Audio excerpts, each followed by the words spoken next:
Now, we heard that Uber is really focused on India and China. Our next company, which is Quixey, is also very focused on China and India. And we have the COO of Quixey, which is a mobile search technology company, and Guru Gowrappan is going to be coming up on stage, and he's going to be interviewed by Anson Bailey, who's well known here in the Hong Kong startup community at KPMG. Let's go, Anson. Okay. Thanks, Rebecca. Yeah, thank you. Another similarity between Quixey and Uber is that they have investments by the Chinese tech titans. Quixey is invested in by Alibaba, and Uber is invested in by Baidu.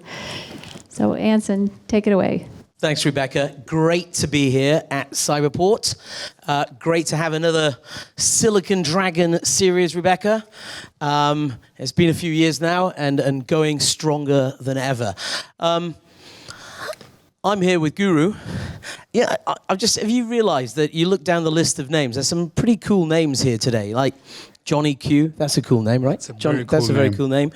But come on, let's face it, Guru Gowrappan, that's a pretty cool name. That's a cool. It's much cooler than Napoleon Biggs. No, my favorite is Napoleon. So I think we're going to switch names. Dear. So Guru, we had a good chat earlier on, and I just didn't realize that we've got a lot of things in common. We've got a lot of things in common, ladies and gentlemen. Let's just talk about a few things. Obviously, we're both big sports lovers. You love cricket, I love rugby. We're very passionate about those sports. We are both big Indian food fans, right? Because I'm English, so that's our national dish. Chicken tikka masala. Chicken tikka masala is the national dish. But how about you? What's your favorite Indian dish? Yellow dal. That's a bit boring, isn't it? That's a bit boring. And something else, maybe a little known fact, ladies and gentlemen, but both of us, we both had movie auditions. And many years ago, by the way, I got auditioned for Young Sherlock Holmes. Remember that movie, Young Sherlock Holmes? But you got auditioned for a big Bollywood movie, right? Southern Bollywood. So they call Southern it Collywood, but you can name it Bollywood. And obviously, this charming face, hey. We both got those auditions because we're incredibly good-looking guys, right? Yes. Can't beat that. Obviously. I'm going to do a ramp walk after this. Anyway, great to have you here. Great to have you in Hong Kong. I was listening to Candace, and I thought that was a great segue into what we're going to talk about, which, of course, is India and China. And great to see. You grew up in Gujarat, but then you went off to the US to seek your fame and fortune. Perhaps you can share with all of us a little bit of a background, because you've been around. You were at, I think, Yahoo for 6 years, and now you're the COO for Quixey. Yeah. Thanks again for having me here. So I've been, in the internet world for about 15 years, starting from India, doing a couple of startups, and then, of course, Overture, Yahoo, Zynga, and then a Quixey. Throughout, I think China, more so China than India, has been a big priority. I was part of when Yahoo invested in Alibaba back in 2005. I don't know how many people remember here. I was part of the deal team that put the money in. We joke about getting that the deal team should get a lifetime royalty. That's probably the deal of the internet, right? And then you went with Zynga. We did a lot of Asia. I used to run Zynga Japan, doing that. But again, coming back, China was always an important market. India now is finally following that train. I think what Candace just said, how much for Quixey and also Alibaba, right? How much China, India, and for us, we started in the US. All three markets have been important. But if you look at India as an example, India started off probably in 91, about 15 years behind China. And if you look at, that's when the liberalization of economy happened. A lot of the outsourcing companies came in. The economy started building. The GDP was growing about 4 to 5%. And then 2000 to 2008, is when the middle class kind of urbanization happened, a lot of income growth and setting the foundation. So it went to about 5 to 7 years behind China at that point. And then we are now, I call it the third phase of digitalization, where you have massive mobile penetration. It's mobile first. And I would say we're about 3 to 4 years behind China. So, which is India. But catching up. We're catching up pretty fast. So I think, it's foolish and stupid for companies not thinking about China and India. Let it be startups, let it be big companies. People always say it's hard, but I think, look, that's where the market is. It's law of numbers. And I think users are mobile first, unbelievably engaged. Let's take app ecosystem, take the services. They have a huge offline model, very loyal base, young population. That's always good because you can teach them, right? Yeah. You take India as an example. The median age is 27-year-old. That's amazing. You can coach them, you can give them new products, you can bring them on board. India, as an example, is adding about 15 million mobile users every month, new, right? And this is crazy. This is the pace you want, where you can go in and coach them and teach them. Sure. Now, I want to come back. Obviously, your role at Quixey COO. You've been there since late 2012. And that company has gone from strength to strength. I think you started off, with around 20 people? Yeah. How many people do you have now? We're about 250 people. So just to talk about Quixey, we started as a core search technology company. And just to give you guys all background, we live in a world of apps today, right? Everything, I'm sure everybody here. What's that quote? What's the number of apps today we're going to see? The number of apps today versus the number of apps in 2020? I think the market is changing there, so I'll come back and explain that. More than 80% of time spent on your smartphones is on an app. Your phone book is an app, your text message, Uber, bank app, or any of that, right? Each of those apps have several functionalities. So let's take Uber as an example, since we just talked about it. You can split a fare. You can in San Francisco they started the share ride. You can go anywhere in $7 within the city. So there are about probably 15 functionalities within Uber app. Take your banking app, Chase Bank or HSBC. There are probably 30 functionalities. The problem is, these are all locked within apps. There is a big walled garden. Starts with an app store like Google or iOS, and then the apps themselves lock it. Search has changed. The whole idea, so the Quixey's mission is connecting people to the full power of apps, right? So we want to go deeper into the apps, expose those functionalities. I should be able to, at a smartphone level, any device, take smartphone, your TV, your car, anything that's smart, be able to ask a question implicitly or explicitly, say, hey, I'm here, I need an Uber, or I need a taxi. Show me the options, fastest, cheapest, most luxurious, all that at a functionality level, rather than me going through the process of downloading these 100 apps and consuming that function, installing it and consuming it. So we are going into an ecosystem where downloading apps will not matter, right? So that's why when you talk about, hey, how many apps are going to get downloaded in 2020, our vision where it's going, the app ecosystem will become, the walled garden will go away. These are all going to become collection of software, collection of functionalities that you can call in, order a cab, book a table, send money to somebody, all these functionalities. So that's going to become thousands or millions of functionalities that we can collect, and search is changing that way, right? Search has gone from Google started in the static web of you're looking at information. The new age of people in China, here, India, is all about transaction. You want to do things. It's not just about finding information. Right. So that's how the market is changing. Okay. Now, obviously, I've got to ask you, the gorilla, the 300-pound gorilla in the room, Alibaba. Those guys were obviously, the 60 million, I think it was the $60 million round led by Alibaba. How's that relationship? Sure. I know you can't perhaps delve down too deep, but I'm sure everybody here wants to know, how that, how's that relationship going? Because, again, it's fascinating. You're an Indian entrepreneur in the Valley, and now a big focus for you is China. Yeah. We've raised about $130 million to date. Alibaba led the last two rounds. In the last round also we had SoftBank and Goldman Sachs, among others, who came in. It's been great, and I'm going to quote again. I think Candice mentioned earlier, Uber, taking investment from Baidu and finding a local partner. What we did within Quixey at management level, we said, look, China is an important market. India is an important market. And the only way to win in that market is be local. Right. Trust a massive partner who can help us get there. So the relationship with Alibaba has been great. I've known them from 2005, the management team. They've been amazing mentors. Much better than I would say an American company, right? The partnership, there is a lot of unbiasedness in terms of how they want to support us. Right. I think there's a big difference, guys. I think when you look at Chinese giants companies, they will not shy away from king-making you. They want to help you. I'll tell you, I've worked in the US. I worked with Yahoo, Zynga, and I've seen that world of technology and the big players there. They're very calculated in many ways. Yeah. Now, I would say in the end, everybody's calculated, right? If we do well, everybody else does well. But I've also seen in the US some of the big players, they will try to curtail your growth.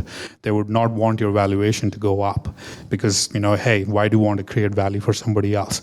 So with Alibaba, it's been great. I think, as I said, the search world is shifting in many ways. They're funding us, I think shows us that's an important piece. So for us, what was important is finding a right partner in China, since we said China is an important market. 2, alignment on vision and mission, right, which really matters. I think Jack Ma, most of you guys know, has laid out amazing vision for Alibaba, lives it through that long-term dream. Sure. That was important for us. What we are doing is very hard technology-wise and from a product perspective. So finding that partner who is not about, hey, show me something tomorrow, but let's align on long-term roadmap and execute. 3, I think they committed this was a big priority. It's not just we coming in, we're small. Think about us, we're 250 people and you're talking about a 25,000 people company. Being prioritized in that stack, it's pretty hard for any company, including internal teams. So that was important that they saw this as a priority as well, which they did. So in the end, it was also not, the investment and the partnership was not about Alibaba, it was beyond that. It's about China. Right. It's that we want to do the right thing for the users, the whole app ecosystem, what I just explained, how do we break into those walls and make it available for every user in China and India and the US, and then eventually to a lot of other markets. Okay. Now, Guru, every year, just to share a little story, every year the KPMG Global Tech Innovation Survey gets launched, and we talk about innovation hubs.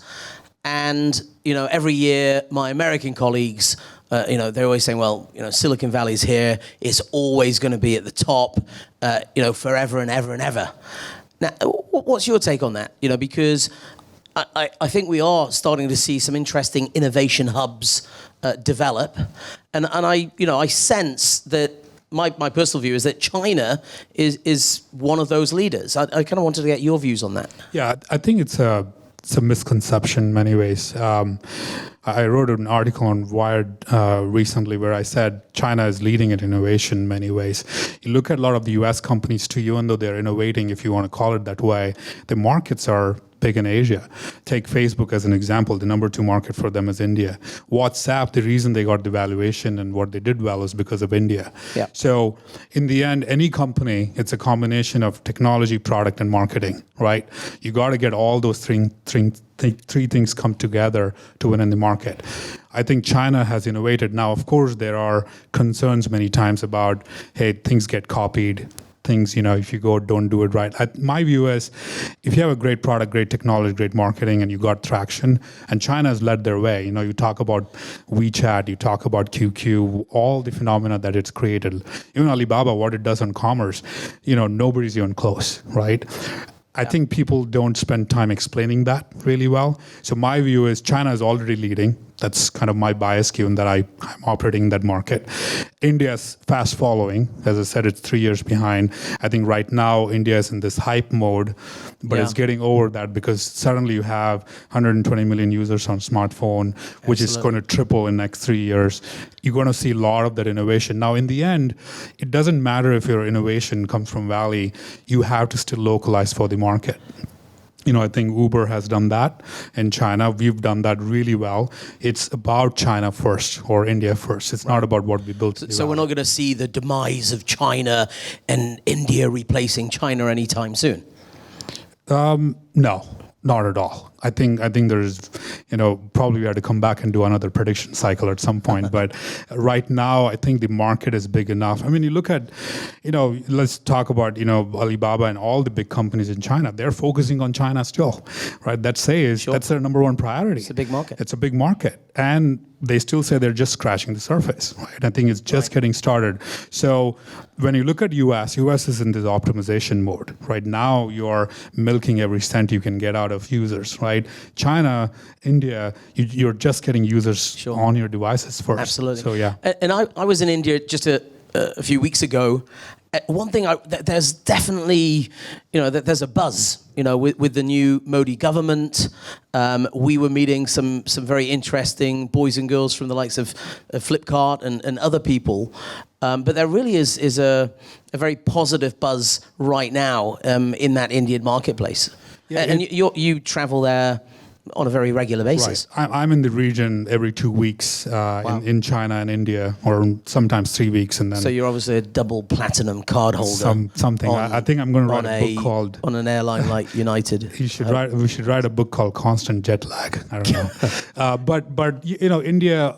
The buzz, everything is real. I was in a meeting March 30th with the Prime Minister of India. We were, I chair a committee for entrepreneurship and skills development. Okay, for the Prime Minister's office. Yeah, in the Prime Minister's office. Okay. So part of that, I was with the PM, Modi, and I've seen the governments there and how India has operated in the past. People have heard about corruption and a lot of things that's happened there. But there's a big change. I think there are a lot of things that are coming together, right? Yeah. The mass adoption of kind of mobile users changing the young nation, plus the government being really supportive. And you will not believe the amount of time the Prime Minister himself spends on technology, promoting technology, and making India, digital India. So one of the quotes they talk about, it's what we say is India today plus information technology is India tomorrow. And they mean it. And his entire office has been focusing a lot. So I think... And it is very much a mobile-first economy, isn't it? It's a mobile. I mean, this is a classic market at scale, which has skipped the entire laptop PC generation. There's nothing there, right? This is all... I mean, today, use case, farmers use WhatsApp to get customer support on their farming side. Any of their machines break, they take a picture of whatever has happened, they send it, immediately they get a call. That's how, and this, you don't need to be educated. Mobile, the reason, to be honest, I think why it's smart is you don't have to be smart in a way. You can leverage the apps, what it comes with, really leverage that to make it easy. And most of Indian consumers are doing that. Now, you're in a fascinating position because you're in the Valley, you're in China, you're in India and places like Bangalore. So what a lot of entrepreneurs in the room right now, and I'm sure they're scratching their heads thinking, well, the China market, the India market, really tough markets. So, are they really tough markets? And what do these entrepreneurs need to do to be successful in those markets? Right. I think at a general level, I would say every market is tough, right? I think US is very hard today. Sure. If you are, I'll take Quixey as an example. We started in the US, but China actually became our leading market. It's majority of, if you look at our metrics, our users, our volume, all that stuff, China has been leading. So to be successful, I would say when you're small, let it be very, very early stage or you're going through the growth stage, find a partner. I think it's so important you find a great partner. We found Alibaba helping us all the way through. Finding a partner is important too. Localize heavily, which means, I always say that it's not about Quixey China, but it's China Quixey. So it's about China first. Right. Good. That's a very good. That's very important philosophy and operating mindset you need to go into market with. So be very, very local. It's about how the users are in the market, how the partners are, build that. And the third one, I would say, you have to keep it very contained. Like a lot of companies, the reason I would say Amazon, eBay, all these guys tried China in the past. And when they didn't do it, they did it as an expansion strategy. There was nothing called you're the GM of the market, you get a contained team and execute. You got to focus on that. It's your market, fully contained, siloed team in a way.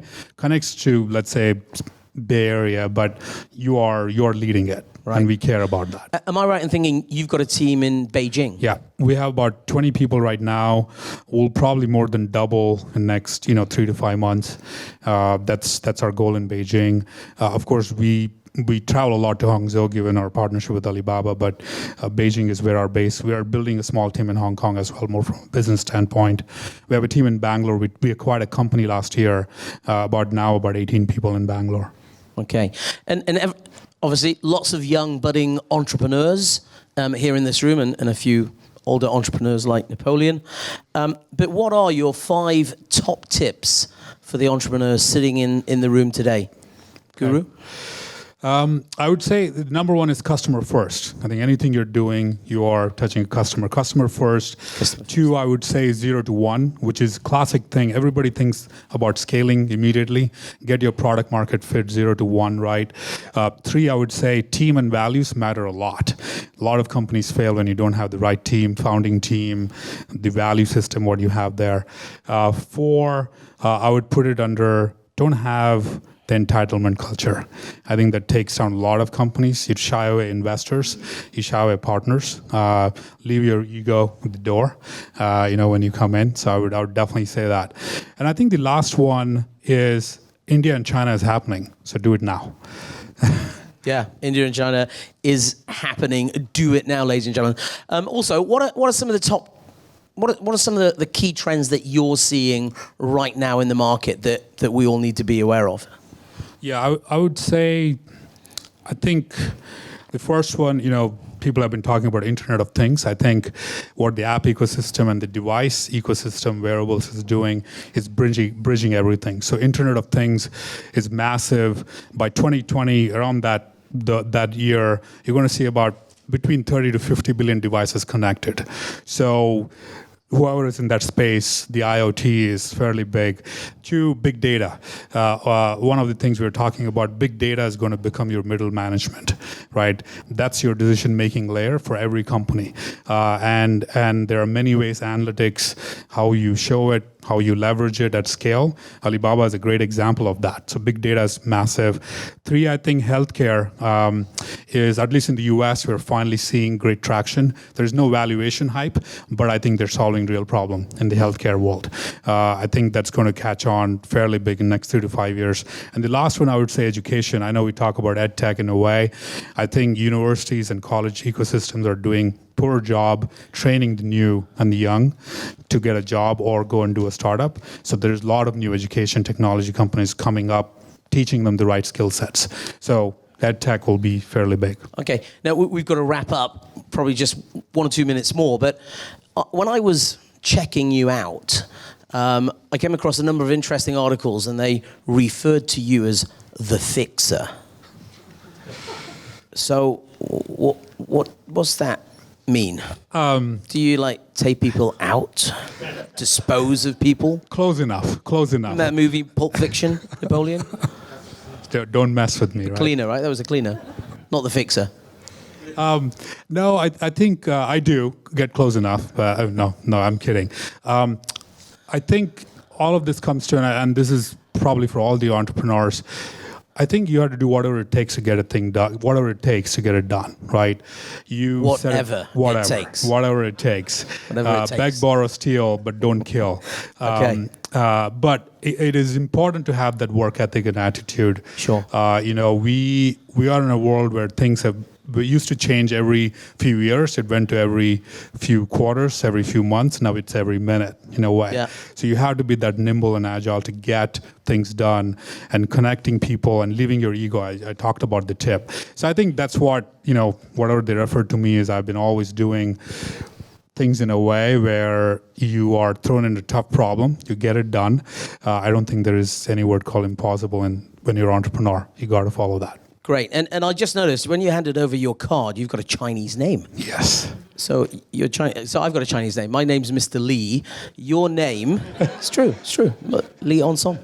So your Chinese name is Mr. Kung. Do you know that? You're I've Mr. got Kung. a very traditional Kung name. Yu. I've got a very traditional name. I chose to be pure Chinese that way. That's good. See? Do you have a Chinese wife like me? No. No, okay. Never mind. Gotta say that. Now, a couple of final wrap-up points. We all talk. It's a high-pressure job. You are there 24/7 as the COO. What do you do to release? What's the pressure valve release? What do you do in your spare time? I'm sure everybody wants to know. Wow, it's a good question. I don't know if you guys heard about Soul Cycle. It's a big spinning thing happening in the US. I found a spot in Hong Kong finally. It's called XYZ. So I whenever I land or I'm stressed out, I make sure I get it's what I call spinning, dancing, meditation together. Listen, I do that all the time. Yeah. But what? and I was doing it last night, actually. And cooking. And Monday night. Cooking. Cooking is... So you cook a pretty mean chicken tikka masala then? Yes, it's very therapeutic, let me put it that way. Very therapeutic. A glass of wine and cooking goes well. That's very important. For me, my pressure valve release is rugby. I just like to get on that rugby pitch and beat people up. But I'm going to beat you up because you're a good guy. Now, if you weren't the COO of Quixey, what would you really like to do? I mean, I know you really like to be the COO of Quixey, but if you had a choice, you could have any job in the world, what would you do? I'd be in the pit crew of Formula One Ferrari F1 team. That's what I would do. Why not Williams? Hey man, you got to bleed red. Or McLaren. We've got a partnership with McLaren. That's right. Yeah, data analytics. But that's a different story. That's what I do. Ladies and gentlemen, I'm sure you'll agree. Great insights from Guru. Please join me in thanking Mr. Guru Gowrappan. Thanks, mate. Thank you, guys. Yeah, definitely. You would have to pay big tuition to get all the lessons here just from these last 2 case studies. So thank you, Anson, and thank you, Guru. Really appreciate it.